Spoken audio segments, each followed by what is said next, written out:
I've been dreaming of doing a trip through South America for years. We're here with world-famous actor Ewan McGregor. But life got in the way. And now I've decided to do the trip with my best friend Charley Boorman. We'll ride 13,000 miles from the southern tip of Argentina all the way to Los Angeles. 150 miles every day is a long way to go. And if that wasn't enough of a challenge, we wanted to see if we could do it on electric motorcycles. I think it's the future electric. You'd be the first people to go this distance, charging as you go. Oh my God, it's so great, isn't it? Oh, Uh-oh. the power's just gone. What was your first reaction when you guys realised that you were going to be going electric for this new expedition? Because it's something entirely, it's completely out of the blue from me, from my perspective. I didn't expect it when I heard about it. So if you could just kind of take us through your thought processes there a little bit. Yeah, I mean, I think, for sure, I think, you and I kind of, it's been quite a long time since we did the last trip. It was sort of 12 years or something like that. And but in that time, you'd gone over to the States. I was over here, and Ewan was working. I was always working. When Ewan was over here working, I was somewhere else working. So we kind of sort of our friendship just sort of drifted along, at different sides of the pond, And then I had this big crash, and Ewan, I was stuck in Britain. I wasn't going anywhere with my legs, and then so Ewan came here, and he came to stay for a few days, and ended up staying for about a month or so. And we kind of sort of, as best friends do, they kind of sort of just start off where you left off. If you haven't seen a great mate for a long time, not much really changes, does it? Of course not, no. And that's nice. That's what's great about when you have a great friend. It doesn't matter how long you've seen them or how, so that's all sort of cool. So, and we kind of got together and we thought, we started talking about doing another one, and we got Dave and Russell on, who are, who help us make the TV shows. Of course. I've known them for a long time too, Charlie. Yeah, exactly. And we were sitting down in my house having a barbecue, and we and then Russ actually, we were saying, what can we do differently, and how would we do it? And then Russ said, what about electric? It's not really been done before. And we thought, yeah, no, that's a great idea. And then from that point on, it just became this roller coaster. So some days you were like, yeah, this is great. Other days you go, why? Of course. Why? And it was funny. And I was doing an interview earlier with Ewan, and we were laughing because, Ewan had mentioned, he said, do you know what? It was funny. We finally got all this together, and we got these two Rivians, and we've got these two electric bikes. That all of them were more or less prototypes. Harley-Davidson had built these adventure bikes for us, which was just amazing. And I mean, you couldn't have, it was just extraordinary. And then when we finally got down to Ushuaia, it was the worst winter for since 1994, and it was really cold. Yeah. And then we realized we'd actually never really ridden these bikes before. We'd ridden them for about an hour or so, maybe in total. We'd sort of charged them, but there were loads of people around when we charged them, so we didn't really pay much attention to it. So it was a definite learning curve. So there was no dry run then, so to speak, as with the electric bikes at all? Not really. We obviously you went to test them, and you were the first to test the prototype, weren't you? Yeah, we tested them, but the first time both you and I ever rode them, we were in some car park and just rode them around there. And then we said, look, would you guys be up for making it a bit more adventure-y? And they went away, and they really took what we said seriously. I mean, we a month later or a couple of months later, we hooked up with them again to test drive them properly and make that final decision.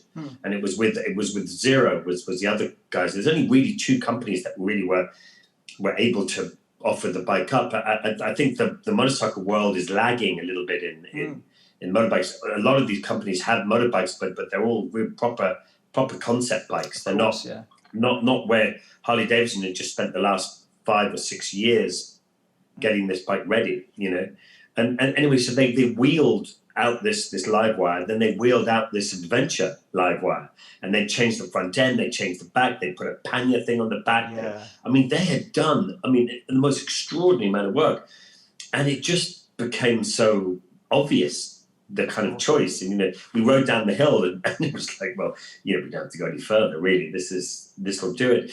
And that's where it kind of started. But that was all we really went. They took them off to kind of finish building them. And then we were all down in South America. And we were heading out. We had no idea that as it shows in the first episode of the TV show, that, you know, how affected the bikes were in weather conditions and especially in this extreme cold. Like human beings, they just don't perform as well, you know. And so it was a steep learning curve, and that was quite frightening. And I can imagine how it was when people reverted from horse to car. People were really nervous at the time. You would leave your house and go somewhere, and you think, well, if I go there, will there be petrol? Same as will we be able to plug in and you know, and will we be able to get back, or, you know, so it was all those things. So and that made the show really quite interesting.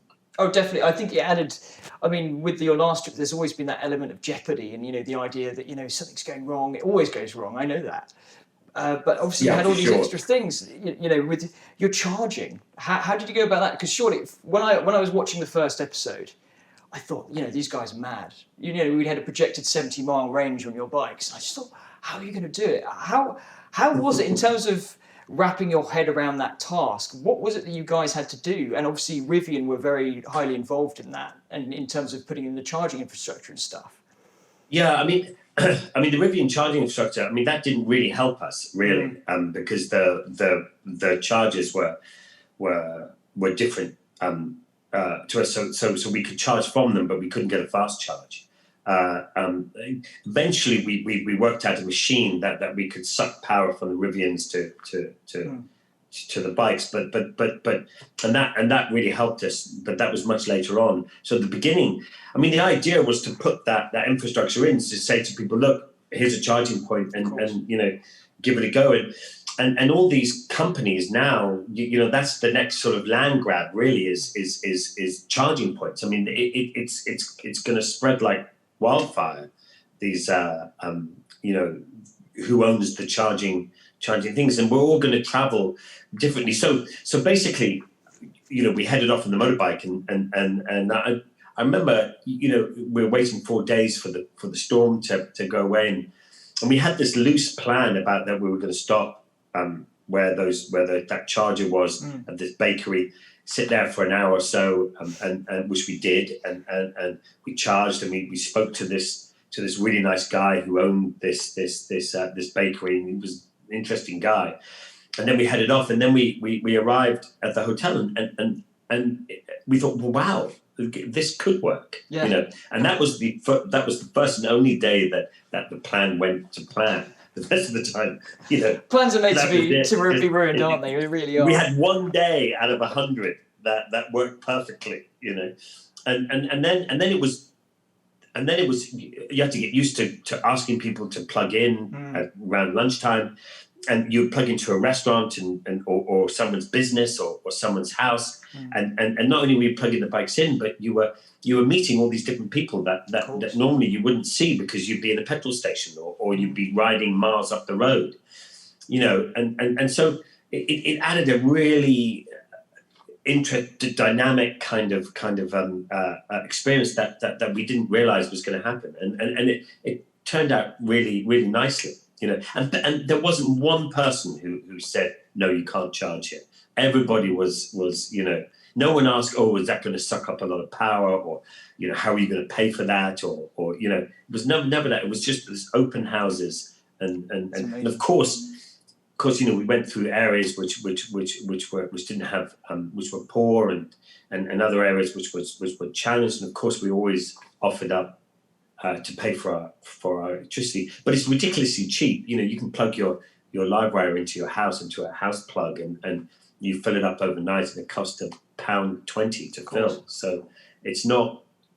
It's amazingly. It's not expensive. You know?